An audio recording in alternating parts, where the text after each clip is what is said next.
Santapan Harian Senin 23 Februari 2026.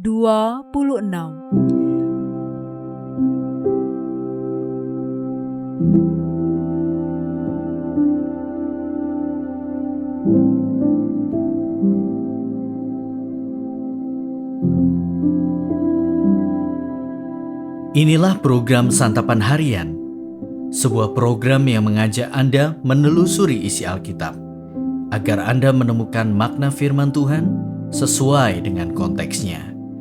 Santapan Harian tertuju bagi Anda yang ingin memiliki kehidupan rohani yang segar, kuat, dan sigap. Hari ini kita akan membaca Yosua pasalnya yang ke-13, ayat pertama hingga ayatnya yang ke-7. Namun sebelumnya, mari kita berdoa. Tuhan Yesus, kami mau bertumbuh dalam pengetahuan yang benar tentang-Mu, mengalami kedewasaan penuh dan tingkat pertumbuhan yang sesuai dengan kepenuhan-Mu. Mampukanlah kami bertekun dalam firman-Mu serta melakukannya. Di dalam Kristus Yesus, kami berdoa. Amin. Yosua 13 ayat 1-7. Ketika Yosua sudah tua dan lanjut umurnya, berfirmanlah Tuhan kepadanya, "Engkau sudah tua dan lanjut umur, sedangkan masih amat banyak negeri yang harus diduduki. Inilah negeri yang masih tersisa, semua wilayah orang Filistin dan seluruh negeri orang Gesur, mulai dari sungai Sikor di perbatasan Mesir sampai ke daerah Ekron di utara. Semuanya itu terhitung sebagai tanah orang Kanaan dan merupakan wilayah 5 raja kota orang Filistin, yakni di Gaza, Asdod, Askelon, Gad dan Ekron, dan wilayah orang Awi. Di sebelah selatan juga seluruh negeri orang Kanaan dan Meara, kota orang Sidon, sampai ke kota Afek dan ke wilayah orang Amori. Selanjutnya wilayah orang Gebal dan seluruh pegunungan Libanon di sebelah matahari terbit, mulai dari Baal Gad di kaki gunung Hermon sampai ke Lebo Hamat. Semua penduduk pegunungan dari Libanon sampai ke Misrefot Maim, juga semua orang Sidon. Aku sendiri akan menghalau mereka dari hadapan orang Israel. Namun undilah dahulu negeri itu di antara orang Israel menjadi milik pusaka mereka, seperti yang telah kuperintahkan kepadamu. Oleh sebab itu bagikanlah negeri itu kepada ke-9 suku itu dan kepada suku Manasye yang setengah itu menjadi milik pusaka mereka."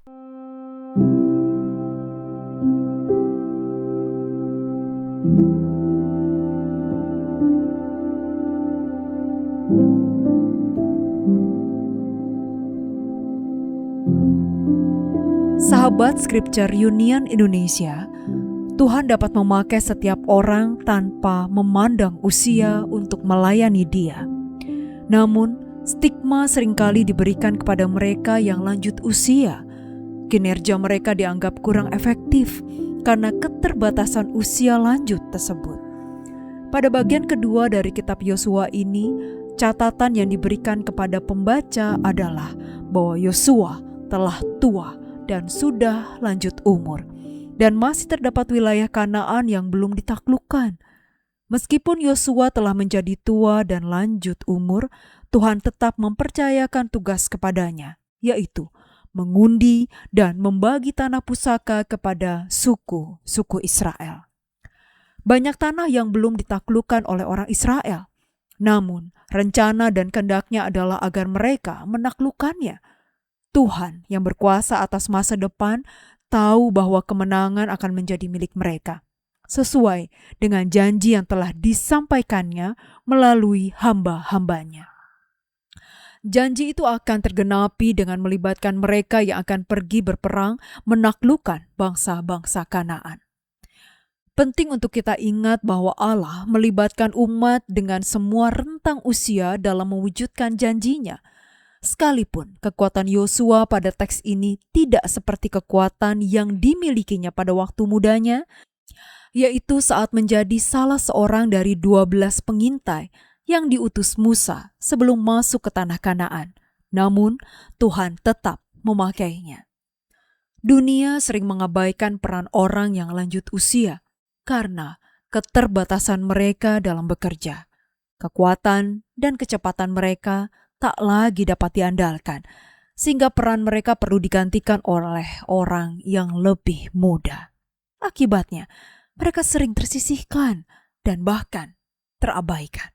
Namun, cara Tuhan tidak demikian. Allah memakai setiap generasi dengan tanggung jawabnya masing-masing dalam mewujudkan rencananya.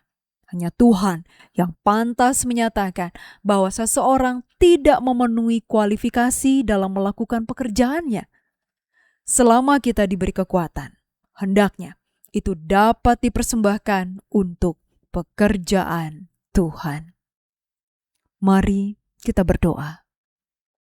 Ya Tuhan, terima kasih atas kekuatan yang Engkau berikan untuk melayani-Mu, tidak peduli usia kami. Ajar kami untuk menggunakan setiap kemampuan dan potensi yang kami miliki untuk memuliakan nama-Mu. Biarkan kami tetap bersemangat dalam melayani, sehingga setiap hari dapat menjadi berkat bagi orang lain. Di dalam nama-Mu, Kristus Yesus, kami berdoa. Amin.